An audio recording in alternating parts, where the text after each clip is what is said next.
খোলাগুলি শেষ হয়ে গেল। আবার একটু বুকা করে দিবি। বলো টাকা বানাই দিতে পারবি? টাকা কেসে আসছে এবার হাতে ধরে ও যে এখনো ভাঙছে দাদা যাও যাও 10টা নোট বেশি যাও যাও তাড়াতাড়ি যাবো যা একটু খোলাখুলি করে নিক। ভেঞ্জি ফেলাচ্ছে টাকা বানবে না যদি জ্বালাবেন তাড়াতাড়ি যাচ্ছে তাড়াতাড়ি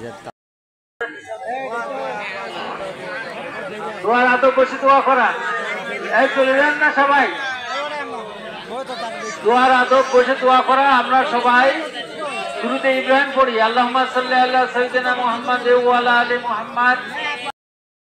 সবার আগে স্মরণে আছে আমাদের গাজায় আমাদের ভাইরা যারা এভাবে দিনের জন্য জানমাল কুরবানি করছে, ঠিক কিনা?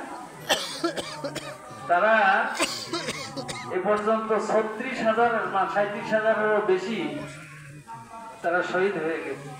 ছোট ছোট শিশু, নারী, তাদের কি অবস্থা আজকে? তারা কোথায় ঈদ করছে চিন্তা করে, তাদের কোথায় কুরবানি?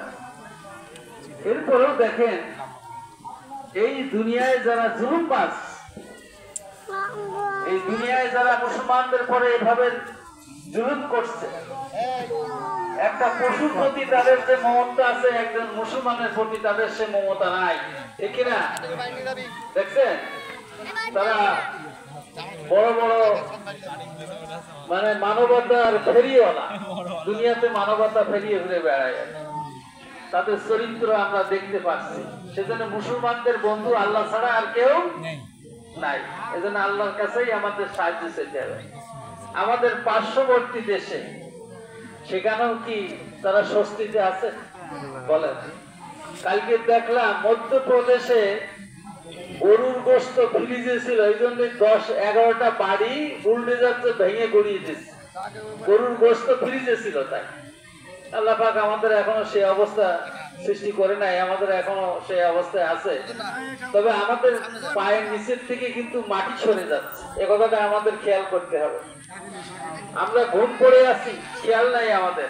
আপনি কি জানেন যে দেশের প্রশাসনের বড় বড় পদ কারা দখল করে ফেলেছে ইতিমধ্যেই? শিক্ষা মন্ত্রণালয় কাদের দখলে? কাদের দখলে সব? তাহলে আমরা সচেতন মুসলমান যদি ঘুম পারি, তাহলে যখন ঘুম ভাঙবে আমাদের, তখন আমাদের করার কিছুই থাকবে না। সম্মানিত ভাইরা, সেদিকে সজাগ করে যে বিষয়টি বলছি, এই জন্য আল্লাহ পাক দেখছেন, আল্লাহ পাক বলছেন যে মুমিন দুনিয়ায় বেঁচে থাকবে আল্লাহর জন্য। কার জন্য? কুল ইন্না সালাতি ওয়া নুসুকি ওয়া মাহিয়ায়া ওয়া মামাতি লিল্লাহি রাব্বিল আলামিন। আমাদের সালাত, আমাদের কুরবানি, আমাদের হায়াত, আমাদের মৃত্যু কার জন্য? আল্লাহর জন্য। এই বিষয়ে যদি, এই আদর্শের প্রতি মুমিন যদি তার জীবনটা ব্যয় করতে পারে, তাহলে দুনিয়ায় তারা শ্রেষ্ঠ শক্তি হয়ে বিজয় লাভ করে, ঠিক কিনা? ইসলামের ইতিহাস আমাদের কাছে আছে না? ইসলামের ইতিহাস আমাদেরকে সে সাক্ষ্য দেয়। সম্মানিত ভাইরা, সময় নাই, কথা বলা যাবে না, একটা বিষয় শুধু খেয়াল করতে হবে আমাদের।